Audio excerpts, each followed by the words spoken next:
সুপ্রিয় দর্শক, আসসালামু আলাইকুম। নিউজ বাংলা আপনাদের স্বাগত জানাচ্ছি। আমি মোহাম্মদ জিয়াউদ্দিন। বাংলাদেশ আওয়ামী লীগের একজন তৃণমূল নেতার সাথে শেখ হাসিনার একটি অডিও ক্লিপ ফাঁস হয়েছে। সম্প্রতি একটি নতুন গানের মাধ্যমে সোশ্যাল মিডিয়াতে ব্যাপক তোলপাড় সমালোচনার জন্ম দিয়েছে গানটি।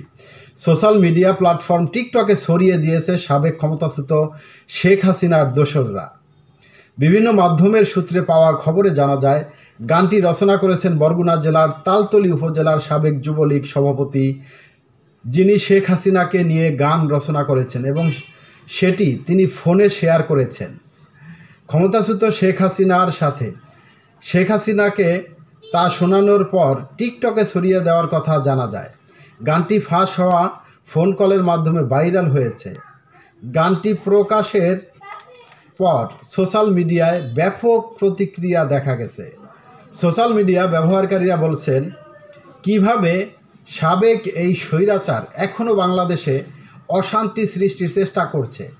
অবিলম্বে এই স্বৈরাচারের সাথে জড়িত সবাইকে আইনের আওতায় এনে দৃষ্টান্তমূলক শাস্তির দাবি জানিয়েছেন তারা। দর্শক, ভালো থাকবেন। আল্লাহ হাফেজ।